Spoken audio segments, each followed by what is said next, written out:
स्वामी जी, दादा भगवान आपके और मेरे दोनों के वो आत्मज्ञानी की दृष्टि से पूजनीय है। तो उनके कुछ सिद्धांत हैं, उनके बारे में अध्यात्म विज्ञान के साथ जोड़ करके अपन बात करेंगे कि दादा भगवान ने जो 5 आज्ञा दी है, रिलेटिव, रियल, कर्ता व्यवस्थित शक्ति, फाइलों का संभावपूर्ण निपटारा करना और शुद्ध आत्मा के बही खाते में रकम जमा करना, बहुत सिंपल सरल है, चाहे ये रिलेटिव है या जो भी है, पर ये काफी इफेक्टिव है। यस तो इसीलिए अध्यात्म विज्ञान की दृष्टि से आप इन 5 आज्ञाओं का क्या संबंध है और किस किस में कहां पर जो है ये हमारा अध्यात्म विज्ञान लागू होता है, सनातन सत्य लागू होता है, क्या परस्पर संबंध है, वो हम थोड़ी इनकी इंटर रिलेशनशिप को जानना चाहते हैं। क्योंकि एक चीज दूसरी से जुड़ती है तो अच्छी बनती है, होलिस्टिक बनती है, वो एक सम्मान भी है हमारे पूजनीय का। तो कृपया इसके बारे में थोड़ा आप खुलासा कीजिए। यस जय सच्चिदानंद। सबसे पहली बात यह है कि जो 5 आज्ञा ज्ञानी पुरुष दादा भगवान ने आत्मा की ओर जाने के लिए, पुरुषार्थ बढ़ाने के लिए, जागृति बढ़ाने के लिए जो 5 आज्ञा दिया है, वो आज्ञा अपने आप में ही अद्भुत है और उसमें कोई संशय नहीं है और आम लोग इसको आसानी से समझ भी सकते हैं। कितना उपयोग कर सकते हैं वो व्यक्तिगत बात है, मगर समझ सकते हैं, इतना समझने में कोई डिफिकल्ट नहीं है। मगर इसकी जो समझ है वो थियोरेटिकल भी हो सकती है, साइंटिफिक भी हो सकती है, क्योंकि ये विज्ञान अक्रम विज्ञान के रूप में जो आज्ञा दिया, वो आज्ञा अध्यात्म विज्ञान को समझने का बेस है। क्या है? बेस है। तो आज्ञा को समझोगे स्थूल रूप से, फिर अध्यात्म समझना आपके लिए थोड़ा और आसान हो जाएगा।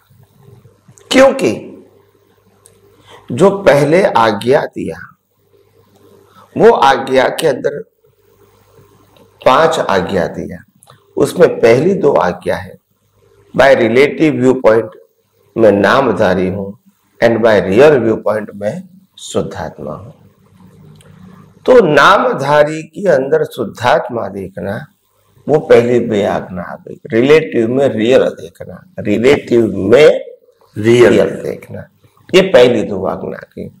फिर रिलेटिव कोई भी क्यों ना हो, मनुष्य के फॉर्म में हो, स्त्री पुरुष के फॉर्म में हो, पशु पक्षी और प्राणी के फॉर्म में हो, झाड़ के फॉर्म में हो, कोई भी जीवित फॉर्म में हो, मगर जो देखता है वो रिलेटिव है और इसके अंदर क्या है? रियल है, शुद्धात्मा। तो ये देखने का आपको एक प्रयोग बताया ज्ञानी पुरुष ने। उसके अलावा ये प्रयोग के बाद जब ये प्रयोग करते रहोगे, रास्ते में जाओगे तो मालूम होगा ये दिखता है साइकिल वाला, स्कूटर वाला, ठेला वाला, ये सब रिलेटिव सत्य है, उसके अंदर रियल सत्य रूपी शुद्धात्मा है। तो ये एक प्रकार का ज्ञान का उपयोग होगा, ज्ञान का। उसके बाद व्यवस्थित शक्ति, वो दर्शन का उपयोग है। किसका है? दर्शन का। यानी मन वचन, यानी शुद्धात्मा के अलावा मन वचन काया और उनकी अवस्था, और ये पूरी समग्र सृष्टि का जो संचालन होता है, सूर्य, चंद्र, तारा, ग्रह, नक्षत्र, भरती ओठ, तेजी मंदी और कर्मों का फल, ये सभी अवस्था, पूनम अमास, सब अवस्था वो कुदरती रचना है और उन्होंने उसको व्यवस्थित शक्ति कहा।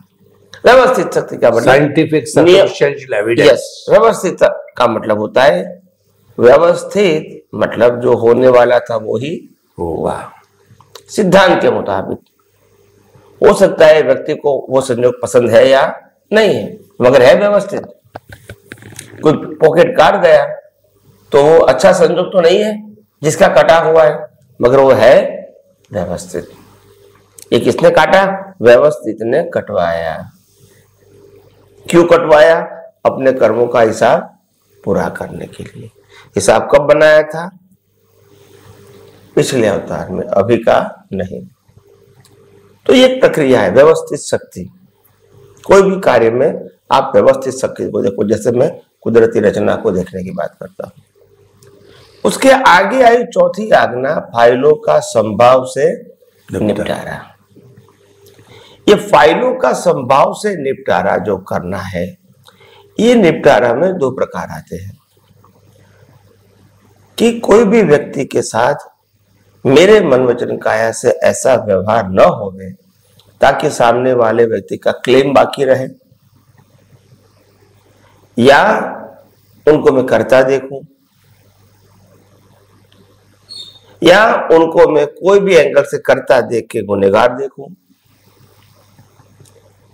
तो ये जो मेरी दृष्टि है, ये दृष्टि के आगे मेरे को समभाव रखना है, यानी राग द्वेष करना नहीं है। मगर हमने रिलेटिव सत्य के रूप में संभाव किसको कहा कि मेरी प्रकृति से सामने वाले का दुख हो गया है तो उसके लिए माफी मांगू, तो वो संभाव हो जाएगा। अभी संभाव हुआ था, अभी क्या हुआ?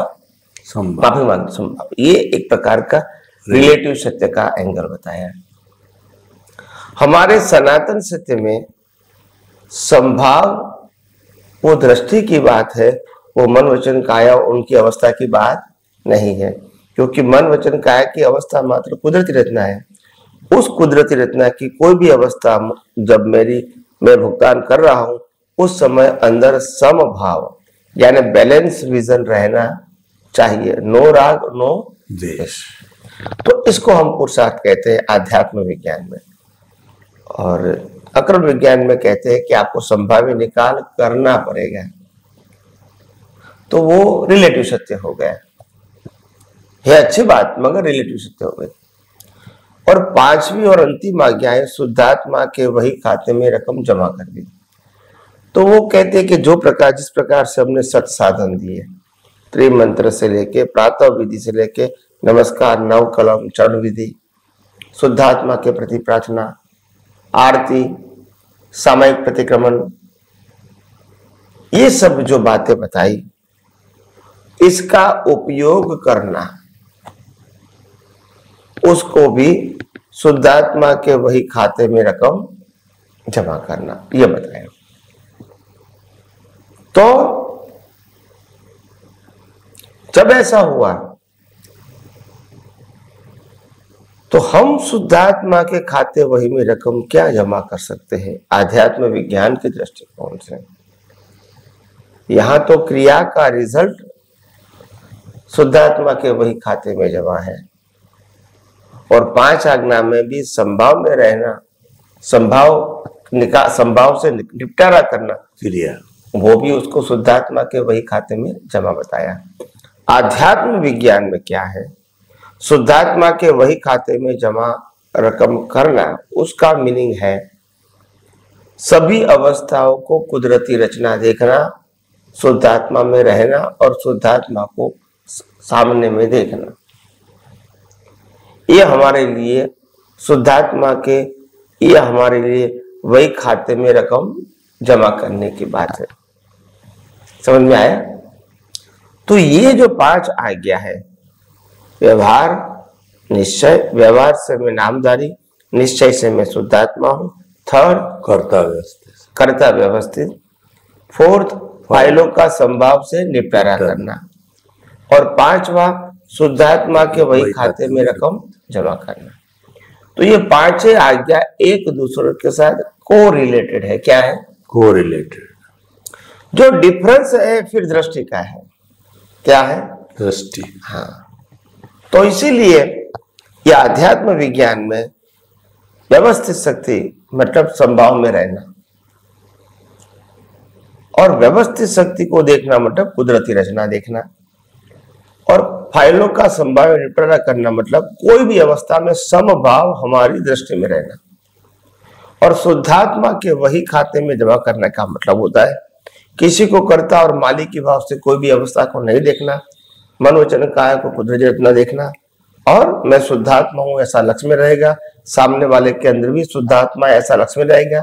तो वो शुद्धात्मा के वही खाते में जमा रहेगी रकम। और कोई भी अवस्था को कुदरती रचना देखोगे तो भी शुद्धात्मा के वही खाते में जमा रहेगी। शुद्धात्मा में सतत रहो कि मैं मन वचन काया से मुक्त ऐसा शुद्धात्मा हूं जागृति पूर्वक, तो भी शुद्धात्मा के वही खाते में रकम जमा होगी। और प्रकृति जब गलती करती है, वो गलती हमारे दिमाग में से होने के बाद भी जाती नहीं है, तो हमारा एक ही मकसद होना चाहिए कि हे अंतर्यामी परमात्मा, इस प्रकार की प्रकृति दोबारा मेरे को नहीं चाहिए, क्योंकि ये प्रकृति मोक्ष मार्ग के लिए लायक और सहायक नहीं है। तो यानी सभी एंगलों से मैं ये बात बताने की मैंने कोशिश किया। तो इसी प्रकार से ये 5 आज्ञा अपने आप में ही एक पावर है। जितनी आपके पास सोच होगी, इंटरेस्ट होगी, वैल्यू होगी, समझ होगी, उसके मुताबिक आप अनुभव कर सकते हैं। और अगर आप नहीं कर सकते हैं तो अक्रम विज्ञान के माध्यम से, कर्ता पद के आधार से आप पुरुषार्थ करके भी तो पुण्य प्राप्त कर सकते हो, इसीलिए कोई कमी नहीं है। मगर पुरुषार्थ करो, अच्छी बात है, चाहे अक्रम विज्ञान के दृष्टिकोण से करो, चाहे आध्यात्मिक विज्ञान के। पुरुषार्थ करो तो आगे बढ़ेगा, धीरे धीरे आपको सही बात मालूम हो जाएगी। तो वहां तक हमको प्रैक्टिस हमारी चालू रखनी पड़ेगी, और प्रैक्टिस से ही एक दिन हम परफेक्ट हो सकते हैं। ये कोई चमत्कार का मार्ग नहीं है। तो आइए हम ये ज्ञानी पुरुष ने बताई हुई 5 आज्ञा को सरल, सहज और सुगम भाषा में कैसे समझे। तो सिंपल बात है, प्रकृति में परमात्मा देखना, ये पहली 2 आज्ञा, और प्रकृति को कुदरती रचना मानना, ये तीसरी आज्ञा, और कुदरती रचना देखकर अवस्थाओं में संभाव रहना, ये चौथी आज्ञा। और ये चार आज्ञा का पुरुषार्थ ही शुद्धात्मा के वही खाते में रकम जमा हो गई। इस प्रकार से ये आध्यात्म विज्ञान इस प्रकार का पुरुषार्थ बताते हैं 5 आज्ञा, जो दर्शकों को समझ में भी आया होगा। बोलिए। स्वामी जी, आपका बहुत बहुत धन्यवाद। आपने 5 आज्ञा को अध्यात्म विज्ञान की प्रारंभिक दशा कहिए, बेस कहिए, अगर व्यक्ति इसको धारण करता सुरक्षा कवच को, तो अध्यात्म विज्ञान आसानी से समझ में आता है, उसका आधार है। बहुत अच्छी बात है। और सनातन तो सनातन ही है, तो इसीलिए हमें इन सब चीजों का जानकारी होनी चाहिए। हेल्पिंग